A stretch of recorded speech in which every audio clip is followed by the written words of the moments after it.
Hello. Let's go. Starting off today's round with a splatter Thunderbird. I'm looking to throw it to the right side of that post. Have something fade towards the end of the flight. Let's see if I can do it. Give it a good heave and just squeak by that post, asking for some fade. Don't think I get it. Kinda. One more? Why not? Alrighty, going with a similar disc, similar line, but this time I'm going to try to angle the disc down a bit more to encourage the fade.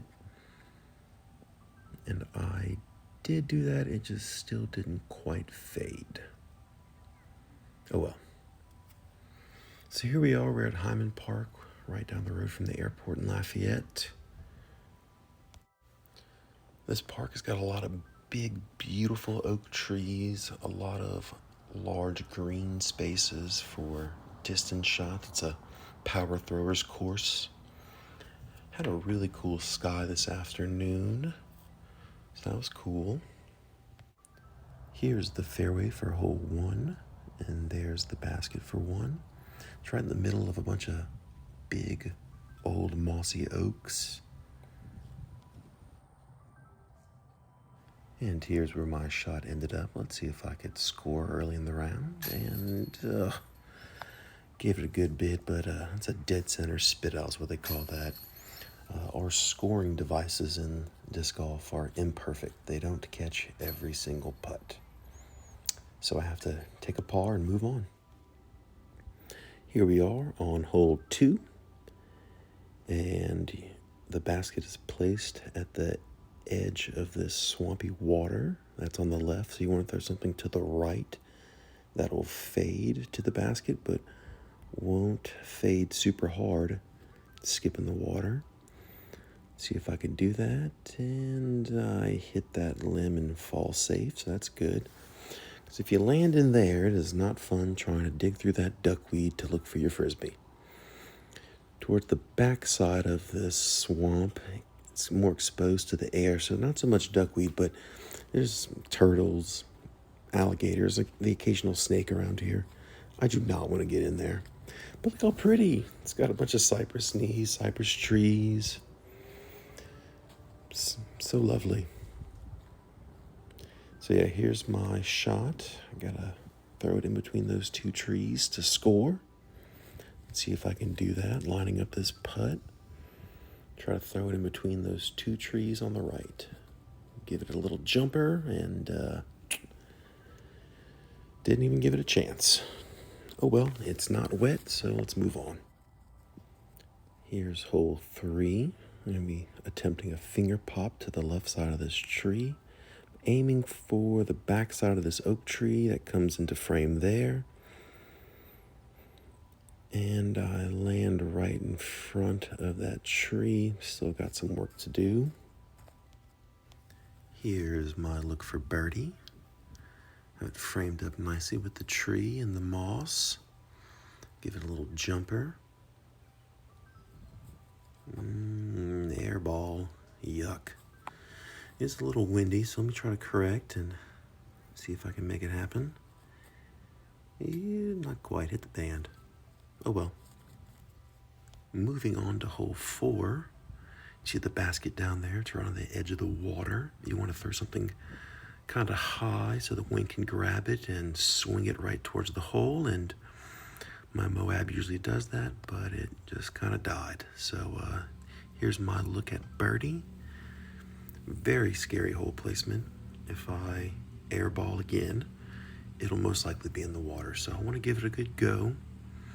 Give it a fair chance, and wow. I hit a single chain link.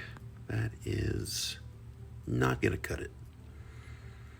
So let's see. I did not get wet, thankfully, but I'm looking around to make sure there's no creepy crawlies around my disc. There's a couple of little baby alligators that hang around this area. So let's see. That's what I have for a par and a good strong putt. Great. So yeah, lovely day for disc golf. I'm glad I didn't throw anything in the water on those 2 holes, so let's move on. Quick sidearm here on hole 5. Trying to keep it in bounds. You don't want to throw over that baseball field. Just barely in bounds. So I'm going to give myself that call. The benefit goes to the player. And looks like I'm focusing on my feet work on this attempt. So I'm lining up a jump putt. Got to be at least about 40 feet out. Give it a go. Didn't really look very fluid. I don't think I had a lot of room to move there, but oh well. Technical hole here. I'm going to try to force a sidearm over the corner of the fence. You can kind of see the basket down there, edge of the fence line. And I do make it around the post, but I put a lot of angle on it. You can kind of see it skip back in frame. I got lucky. Ended up landing inbounds and safe, so I'll take that. Decent little look for birdie here. Again, interesting frame, but we'll work with it. I think I give this one a pretty good go. And yeah, I think I did. Since I have my other putter in my hand still, I'd have to assume I made that putt. So let's just say I did. Great shot. And apparently I threw a second shot here. Yeah, a lot closer. And yes, I made that too. Yay. Doing good on hole 6. Love to see it. All right, well, come on, big boy. Let's get rolling on this round here. Get some birds on the scorecard. Ooh, splatter faro for hole 7. Another interesting frame. This is a long hole. I know I'm going to have to throw the faro pretty far. Faro's a max distance driver. I only really bust it out whenever I need to go distance. So this hole, it's got a road on the left-hand side that you kind of want to cut the corner of. And see my leg kick there. Makes me think it was a good, strong shot. And then pop back into frame, give a little hand signal. Makes me think I landed safe. And oh, there's my lie. Great. About 60 to 70 feet out here.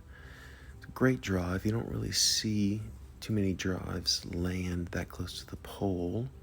But I'm going to give it a good go with a jumper here. And whee! Oh, not quite, buddy. Didn't even give it a chance. But here's hole 8. It's on the banks of the Vermilion River right there, right across the bayou from Vermilionville. Kaboom on the sidearm for hole 8. The basket is on the back side of that second oak tree, and you want to keep it inside the sidewalk that wraps around the entire fairway for this hole. On the right side of the sidewalk is the Vermilion River, and on the far side of the Vermilion River is Vermilionville. And it's really cool because some days you'll come out here and you'll hear them playing Cajun music or Zydeco music or some over there, and it's a pleasant surprise. It really makes the course unique, and sometimes it's that little pick-me-up you need if you're having a rough go or whatnot, or just helps remind you where you're at, right in the heart of Cajun country. So, but yeah, it's a cool aesthetic to the course, and that water sure is beautiful. Lovely brown fresh waters. Here's where I landed, just barely safe in bounds. So in disc golf, there is a rule that if you go out of bounds or your disc is close to out of bounds, you get up to 1 meter of casual relief. It's to give you enough space to plant your feet and play from inbounds. So I will demonstrate that here and take up to 1 meter of casual relief and try to capitalize on that and make a putt here. Let's see. Nice, good strong putt. Try it again. And why not one more? Okay, as long as you stay in the bucket, chew. Nice, good 2, good birdie on hole 8 before a very difficult hole 9. Here we go for hole 9. It's basically a 2-shot hole. You want to get off the tee about 200 feet and land safely in bounds. There's a road to the left, and I am flirting with it, and I get just lucky enough. Here's where I landed. Not quite as close to that ditch as I would like, so I'm going for glory. And I'm going to force a sidearm shot to the left side of that wrong way sign, and let's see. Woohoo! Not quite. I luckily still landed in bounds, but man, that was bad. Thankful to be in bounds, but unlucky to be that close to the pole. It could be dangerous on your follow through, so I'm going to try to ease up on this shot and go about 80% power, which I do, and it works out well. I land right under the basket for an easy 4 on this very difficult hole 9.